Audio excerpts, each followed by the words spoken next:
Intelligence has been always the definition of success, and being smart today is overrated. We all have that one friend who's too smart, and maybe you're that person, the one who wins every argument, the one who got the college degree, and the one who makes complex situations feel like something dumb.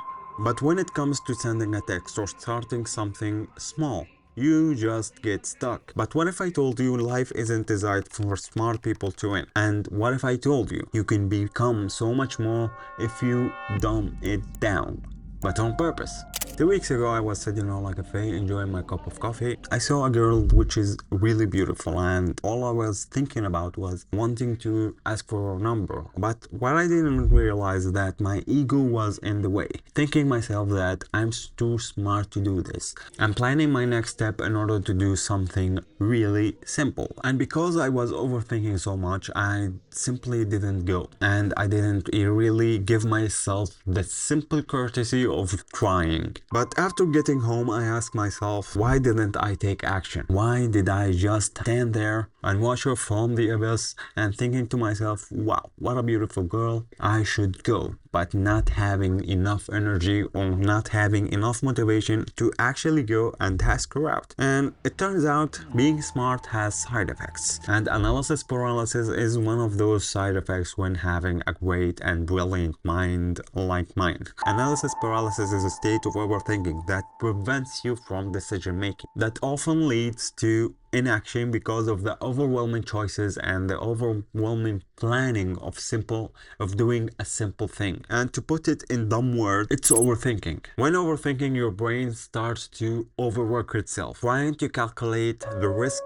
and the reward of taking that simple action that you want to do. And the main neurotransmitter for that reward system, which is dopamine, is often released by imagining how much reward you'll get by doing that simple task. And the more dopamine your brain releases into your nervous system, the more energy and more motivation you'll get to doing that thing. But in contrast, cortisol is the stress hormone, which is the opposite of dopamine. Your brain starts to do the calculation for the risk too. The risk of taking that action, the risk of taking that shot with that same girl. Is she going to laugh at me when I ask her out? Is she going to really say, no, I have a boyfriend when she's not? Or simply she's going to say, no, thank you. And this is why almost 88% of smart people think that they are too smart for a relationship, they are too smart to waste their time, they are too smart to do anything meaningful in their life and do something that they can actually enjoy because they overcomplicate the smallest things. But if we really think about it, why does smart people don't do dumb shit? It's because of fear of feeling like a failure. Because smart people are often overachievers, they think that they can tackle everything and be successful in everything without any sense of failure, thinking that they can do anything. Doing something small that break the cycle of success could really hurt their ego, and that's the same thing that happened to me. Let me tell you why dumb people actually are the new smart people in 2025, 2026, and in life in general. Because life likes something that we smart people don't have, which is balance. We don't have the exact balance to make us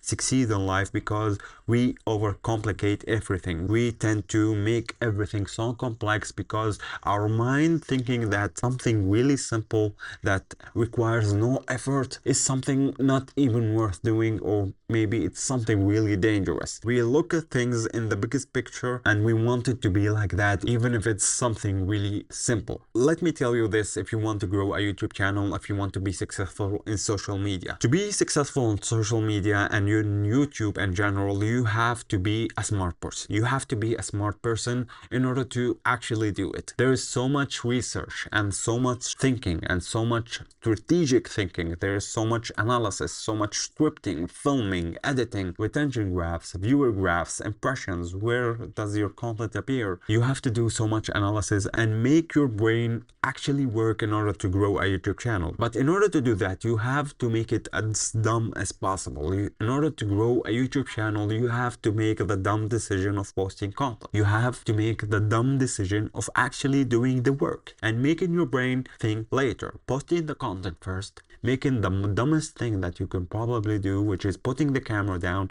and talking to the camera, then edit the damn video and post it, then analyze later. This is why so many people don't actually try YouTube or even be successful on YouTube. And so many great creators don't even see the light because they are not willing to take the first step, and cortisol starts to take over, so they don't make a video in the first place and they don't continue. In order to grow a YouTube channel, you have to be consistent. Consistency is doing something again and again and again and again, not overthinking the same thing again and again and again and again. But if we're being honest, if you want to really grow on YouTube, you have to think as a smart person, especially when ideation. And this video could help you a lot with that if you want to succeed on YouTube. And by the way, subscribe.